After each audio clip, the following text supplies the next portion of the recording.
Salut à tous et bienvenue dans l'hebdo de la semaine, votre condensé de veille dev et tech. Bienvenue à vous sur cette nouvelle vidéo. C'est mardi 18h, vos 10 petites minutes d'infos. Et vous le savez sur YouTube, eh bien on le fait comme ça, après on n'en parle plus. Si vous n'êtes pas abonné à la chaîne, n'oubliez pas de vous abonner. Vous pouvez le faire dès maintenant en cliquant sur s'abonner. Et puis vous pouvez également activer la petite cloche de notification. Et si cette vidéo vous plaît, eh bien n'hésitez pas à mettre un petit pouce et à laisser un commentaire. Pareil, je le fais tout de suite, comme ça on est tranquille après. Eh bien, cette vidéo, elle est produite avec les actus que vous proposez sur le site hebdo.fr. Et grâce à vos participations, eh bien, cette vidéo que je présente une fois par semaine, eh bien, finalement, c'est le résultat d'une veille communautaire. Et d'ailleurs, écoutez, on commence tout de suite par le premier article. Premier article sur le site phoneandroid.com qui nous parle d'une fuite de mots de passe de 8,4 milliards de mots de passe qui se baladeraient dans un fichier texte de pas moins de 100 gigas intitulé Rock You 2021. Bon, ben voilà, encore une fuite de plus. Je crois que cette année, on a été bien garni en fuite et en attaque et en crypto-locage divers et variés. L'année 2021 continue de nous rappeler que la sécurité des données, des mots de passe est plus que jamais importante. Si ce n'est pas votre cas, je vous invite à adopter une méthode de gestion de vos mots de passe, que ce soit avec un gestionnaire de mots de passe ou avec toute autre méthode. En tout cas, l'idée, c'est d'utiliser des mots de passe différents pour chacune de vos applications. Je crois que c'est très important de le rappeler aussi. Si vous avez la possibilité dans certaines applications d'utiliser la double authentification, allez-y, vraiment, c'est vraiment important. Allez, deuxième ressource que je voulais vous partager, évidemment, eh bien, c'est ma participation à l'antenne libre de We Love Devs. Je remercie Damien pour son invitation. Merci beaucoup. C'était un moment extrêmement intéressant où on a pu parler d'un sujet qui n'est pas souvent abordé, qui est le syndicalisme. Si c'est un sujet qui vous intéresse, vous retrouverez le lien dans l'article, enfin en tout cas dans la sélection de la semaine sur le site hebdo2o.fr. Allez, on passe à une autre ressource de la semaine qui est cette fois-ci un dépôt GitHub de Kevin Douglas, et c'est son Symfony Docker qui permet comme ça de récupérer tout de suite une installation de Symfony configurée, paramétrée avec Docker et tout ce qui va bien. Vous voyez qu'à l'intérieur, on a déjà tout ce qu'il faut. C'est CI ready, il y a du HTTPS, c'est compatible HTTP2, HTTP3, il y a Mercure qui est inclus, il y a Vulkan qui est inclus, il y a du PHP FPM et Caddy Server, etc. Bref, il y a plein de nouveautés, plein de choses. Et puis la nouveauté, c'est que vous pouvez installer la version Symfony Skeleton.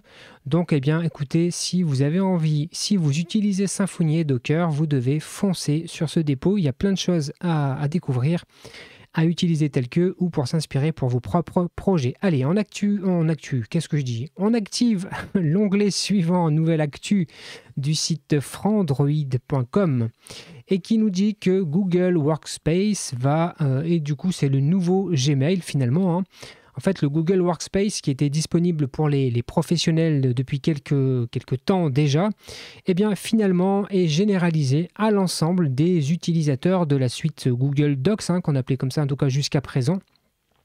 Et donc désormais, Google Workspace est présent pour tout le monde. A priori, je n'ai pas encore testé, mais ça offre plus de fluidité et de compatibilité de liens entre les différentes applications de la suite Google. Donc je pense que ça peut en tout cas intéresser pas mal d'entre vous. Moi je sais que j'utilise pas mal le Google Doc pour un certain nombre de documents, et effectivement c'est le genre de nouvelles qui m'intéresse. Je vous laisserai découvrir l'article qui en parle un petit peu plus. Allez, un autre article du site développer.com dans sa rubrique Python. Alors moi, je fais pas du tout de Python, je connais pas Python, mais parmi les gens qui participent sur le site hebdo.fr, il y a des gens qui font du Python. Et cet article nous explique pourquoi Python version 4 ne pourrait jamais arriver. Parce que eh bien, les créateurs de Python ont ce souvenir très douloureux de cette migration entre Python 2 vers Python 3. Et donc, eh bien, ils sont un petit peu frileux, entre guillemets, à passer à une nouvelle version. Et donc, eh bien, ils annoncent qu'ils vont probablement continuer longtemps sur la version 3, au moins jusqu'à la version 3.33 si on en croit cet article. Alors s'il y en a parmi vous qui font du Python et à qui cette actu parle, eh bien écoutez, venez détailler un petit peu tout ça dans les commentaires, je serais ravi d'en apprendre plus sur l'univers Python. C'est un univers que je ne connais pas, donc eh bien écoutez, je serais ravi de vous lire. Allez, un autre article du site presse-citron.net. Eh bien c'est un article, on en a déjà vu des centaines de ce type-là, mais encore un nouveau secret de Steve Jobs pour être plus productif. Et en synthèse, qu'est-ce que nous dit cet article? Eh bien que Steve Jobs ne faisait pas de la gestion du temps, mais de la gestion d'énergie. Alors les trolls me diront peut-être que ce n'est pas ce qu'ils ont appliqué à leur téléphone, en tout cas les anciennes versions qui avaient des problèmes de batterie. Mais bref, ça pose encore une fois la question de est-ce que la gestion du temps tel qu'il existe dans certaines entreprises où il faut faire tant d'heures, c'est ça qui compte, qui est important, est-ce que cette valeur-là, elle est toujours valable aujourd'hui ou est-ce que ce qui compte finalement, c'est eh bien, ce qui a été produit au final, peu importe le temps qui a été passé peut-être. En tout cas, écoutez, allez voir cet article si les petites tips de Monsieur Steve Jobs vous intéressent. Eh bien, écoutez, c'est une astuce de plus qui est révélé au monde entier. Allez, un article suivant sur le site loginline.com. Alors je pense que cet article était sur un site d'une entreprise qui vend des services de développement, mais en tout cas j'ai trouvé que cet article qui nous a été proposé par la communauté hebdo.fr était plutôt intéressant. En tout cas c'était une bonne, on va dire, introduction à ce qu'est une PWA. Et bien si vous ne savez pas ce qu'est une PWA, allez lire cet article et vous allez tout de suite comprendre ce que sont les fameuses Progressive Web Apps. Qui sont bien finalement une sorte d'application qui serait directement accessible via votre navigateur et qui n'aurait pas besoin d'une installation comme une application native. Par exemple, je vous laisse lire le début de l'article, après c'est plus ou moins de la publicité pour le site, mais l'introduction était intéressante et ça permet aussi de partager les ressources des membres de la communauté hebdo.fr. Allez, une autre ressource que je partage, et il faut la partager maintenant parce que quand la vidéo va être publiée, nous serons le 15 juin 2021 et jusqu'au 18 juin 2021 pour ceux d'entre vous qui souhaitent passer des certifications Symfony ou Twig, et bien sur le site de Symfony, vous pouvez retrouver une promotion de 30%. Donc si jamais vous vous projetiez dans le fait de passer une certification, et bien c'est le moment en tout cas d'acheter peut-être votre inscription, c'est le bon moment puisque vous avez du coup 30% de réduction sur le site de Symfony. Allez, notre actualité cette semaine. Une actualité du site développer.com et qui nous explique qu'il y a une forme de groupe entre les différents navigateurs qui s'associent dans l'idée de standardiser la création d'extensions web. Parce que bon, on le sait tous, il y a plein d'extensions pour Chrome et pour Firefox, mais pour d'autres navigateurs aussi. L'idée, eh bien, ça serait peut-être de faire en sorte que ces différents navigateurs puissent utiliser les mêmes extensions, en tout cas d'essayer de mettre en place une espèce d'API commune qui s'appellerait a priori Web Extension et qui permettrait de cette façon de développer des extensions qui, a priori, fonctionneraient sur tous les navigateurs. On attend de voir ce que ça nous réserve, mais bon, pourquoi pas, ça peut être intéressant. N'hésitez pas à nous dire dans les commentaires s'il y en a parmi vous qui sont développeurs d'extensions pour navigateurs, ce que vous en pensez. Moi, j'avoue que je ne suis pas du tout un connaisseur de tout cela. Allez, une dernière news du site sciencelabs.com et qui nous donne un certain nombre d'informations pour bien faire les migrations sur les nouvelles versions de Symfony. Alors pourquoi est-ce que c'est important?